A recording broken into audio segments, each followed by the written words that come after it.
सभी भक्तों को श्री शिवाय नमस्तुभ्यम हर हर महादेव। ओम नमः शिवाय, जय महाकाल, शिवाय नमः ओम। तो आज हम आपको बताने वाले हैं पूज्य गुरु जी की कथा से, उनकी पुरानी कथाओं में से जो उन्होंने उपाय बताया, वही उपाय अघोरेश्वर महादेव का उपाय। ये उपाय बताते हुए गुरु जी ने कहा था कि आप जो भी मन में कामना हो, उस कामना को अघोरेश्वर महादेव से बोलकर उपाय करो। उपाय कैसे करना है आपको, ये हम आपको आज की वीडियो में बताने वाले हैं। और इस उपाय को करने के बाद 3 महीने इंतजार करना। ऐसा नहीं आपने उपाय कर लिया और उपाय करने के बाद में आप बोलो कि मुझे तो नहीं प्राप्त हुआ। 3 महीने इंतजार करना। उसके बाद में यदि आपको प्राप्त नहीं होता तो फिर से आप अघोरेश्वर महादेव का उपाय करना। पर मेरा विश्वास है और बाबा का आपके ऊपर यदि विश्वास है तो आपको 3 महीने में वो निश्चित रूप से प्राप्त होगा, जिसकी कामना करके आप ये अघोरेश्वर महादेव वाला उपाय करोगे। अघोरेश्वर महादेव वाला उपाय गुरु जी ने भी अपनी कथा में कई बार कहा है कि यदि आपका विश्वास हो तो ही उपाय करना, नहीं हो तो मत करना। तो अघोरेश्वर महादेव वाला ये उपाय आपको कैसे करना है, किस प्रकार से करना है, आइए आज के इस वीडियो में हम आपको यही बताते हैं। वीडियो को लाइक करके, चैनल को सब्सक्राइब करके, वीडियो को अधिक से अधिक लोगों के पास में शेयर कर दीजिए। तो चलिए शुरू करते हैं उपाय। इसमें आपको क्या करना है, सबसे पहले तो एक बेलपत्र ले लेना है। अब इस बेलपत्र की तीनों पत्तियों पर आपको लगाना है लाल चंदन। कौन सा चंदन लगाना है? लाल चंदन।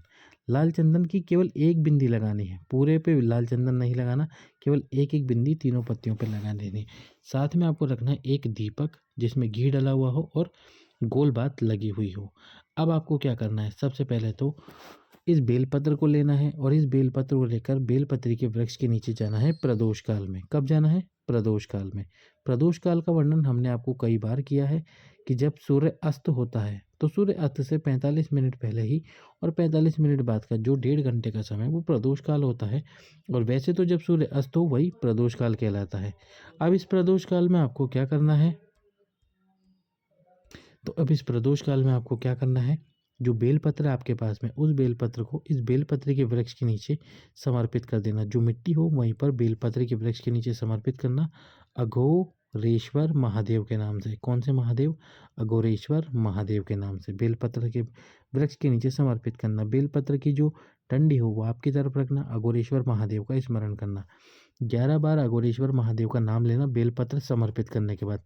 पहले जब एक बार लोगे अघोरेश्वर महादेव का नाम जब बेलपत्र समर्पित कर रहे हो, जब बेलपत्र समर्पित कर दो फिर 11 बार अघोरेश्वर महादेव का स्मरण करना, अपनी कामना बोलना। इसके बाद में आपको क्या करना है, 5 बार श्री शिवाय नमस्तुभ्यम मंत्र का जाप करना है। किसका जाप करना है? श्री शिवाय नमस्तुभ्यम मंत्र का। जब श्री शिवाय नमस्तुभ्यम मंत्र बोल दो, अपनी कामना बोल दो। इसके बाद में इस बेलपत्र को वापस यहाँ से उठा लेना है। अब इस बेलपत्र को उठाकर आपको कहाँ लेके जाना है? भगवान शंकर के मंदिर में। भगवान शंकर के मंदिर में इस बेलपत्र को लेकर जाइए और शिव जी के मंदिर में ले जाकर शिवलिंग में जो विपरीत वाला स्थान का वर्णन हमने आपको कई बार किया है, दक्षिण दिशा में खड़े होना और ये जो विपरीत वाला स्थान है, इसी स्थान पर आपको वो जो बेलपत्र है आपके पास में, उस बेलपत्र से उपाय करना है। तो क्या करना है आपको, पहले यहाँ पर खड़े हो जाना दक्षिण दिशा में। जो बेलपत्र आप लेकर आए हो उसी बेलपत्र को अपने हाथ में रखकर अघोरेश्वर महादेव का स्मरण करते हुए इस बेलपत्र को यहाँ पर चिपका देना।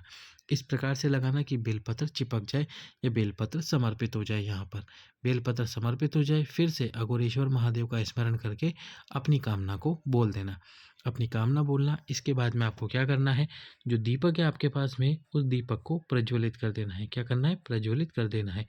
जो गोल बाती का आपके पास में दीपक है उस दीपक को प्रज्वलित कर देना अघोरेश्वर महादेव के नाम से। और फिर बाबा से बोलना कि बाबा आप 3 महीने बाद हमें हमारी मनोकामना को पूर्ण करवाना, चाहे वो हमारी मनोकामना कोई भी हो उसको पूर्ण करवाना। यदि पूर्ण नहीं होगी तो आपको उसको संकेत ज़रूर दिख जाएंगे कि आपकी मनोकामना और थोड़े समय में पूर्ण होने वाली है।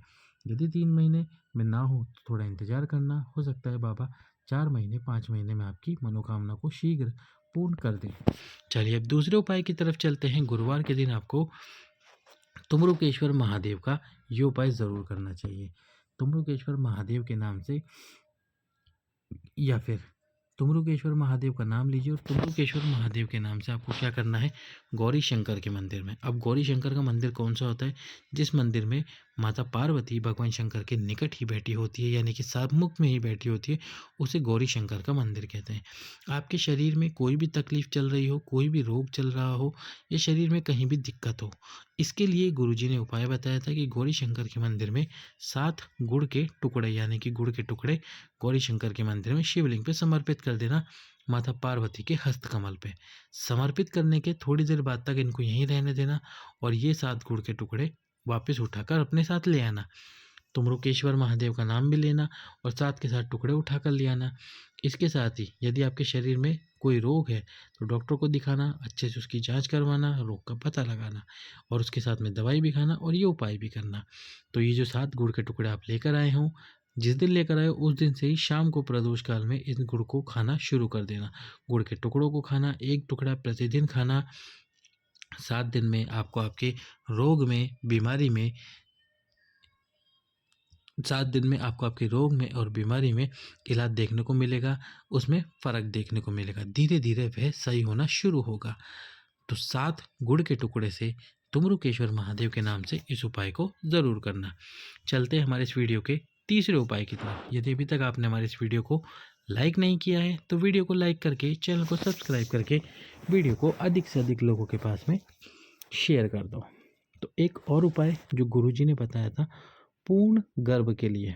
पूर्ण गर्भ के लिए हम 2 उपाय आपको बताते हैं। एक है शूल टंकेश्वर महादेव का और एक है तुम्रुकेश्वर महादेव का। जो उपाय आप करना चाहें ज़रूर करें पूर्ण गर्भ के लिए। जैसे माताएं बहनें गर्भवती होती है और उनकी पहले की हिस्ट्री है कि उनका गर्भ पूर्ण नहीं ठहर पा रहा, यानी कि 1-2 महीने बाद ही उनका बच्चा पूर्ण नहीं हो पाता, मिसकैरेज हो जाता। इसके लिए गुरुजी ने बताया जिनको पूर्ण गर्भ प्राप्त नहीं हो रहा उनको ये उपाय करना चाहिए। अपनी हाइट के बराबर का, जैसे माता बहनों की हाइट है तो अपनी हाइट के बराबर का मूली का धागा, जो मूली का धागा है उसको नाप लीजिए और एक श्रीफल जो नारियल आता है पानी वाला जटा वाला उसके ऊपर लपेटिए। अब ये आपको लपेटने का काम कहाँ करना है? भगवान शंकर के मंदिर में, शिव जी के मंदिर में, शिव जी के सम्मुख में तुम्रुकेश्वर महादेव का नाम लेते हुए इस मूली के धागे को लपेटना है श्रीफल पे। लेकिन इसमें करना क्या है आपको? जब आप एक बार लपेटोगे मूली के धागे को तो तुम्रुकेश्वर महादेव का नाम लेना, दूसरी बार लपेटोगे फिर तुम्रुकेश्वर महादेव, फिर तुम्रुकेश्वर महादेव। इस प्रकार से जितनी बार लपेटो उतनी बार तुम्रुकेश्वर महादेव का स्मरण करना और फिर इस श्रीफल को भगवान शंकर के सम्मुख में रख देना। बाबा से प्रार्थना करना कि हे शिव जी, मेरा इस बार पूर्ण गर्भ प्राप्त करवाना और बाबा से प्रार्थना करते हुए इस उपाय को करना। डॉक्टर को भी समय समय पर दिखा कर आना और जो डॉक्टर दवाइयाँ दे उनको भी समय समय पर ज़रूर खाना, क्योंकि गुरुजी हमेशा अपनी कथा में कहते हैं डॉक्टर भी भगवान का दूसरा स्वरूप है। इस प्रकार से करना ये उपाय। इसके साथ ही जो हम दूसरा उपाय शूल टंकेश्वर महादेव वाला बता रहे हैं आपको, इसमें आपको क्या करना है? इसमें आपको करना है जो धतूरा होता है उस धतूरे के अंदर, यानी कि पल्प वाला जो भाग है उस पल्प वाले भाग को बाहर निकाल लेना। बेलपत्री के वृक्ष के नीचे उसको शूल टंकेश्वर महादेव के नाम से समर्पित करना। शूल टंकेश्वर महादेव के नाम से समर्पित करना और समर्पित करने के बाद में इसी पल्प वाले भाग पर 3 बार जल समर्पित करना। क्या करना? 3 बार जल समर्पित। और जब जल समर्पित करो तो शूल टंकेश्वर महादेव का नाम लेना मत भूलना। शूल टंकेश्वर महादेव का नाम लेना, 3 बार जल समर्पित करोगे, तीनों बार शूल टंकेश्वर महादेव का नाम लेना, बाबा से प्रार्थना करना। आपकी जो कामना है, और वो कामना क्या है? पूर्ण गर्भ प्राप्ति की, वह भी पूर्ण होगी और आपको निश्चित रूप से पूर्ण संतान की प्राप्ति होगी। तो इस प्रकार से करना, या तो शूल टंकेश्वर महादेव वाला उपाय या फिर तुम्रुकेश्वर महादेव वाला उपाय। सभी भक्तों को श्री शिवाय नमस्तुभ्याम। हर हर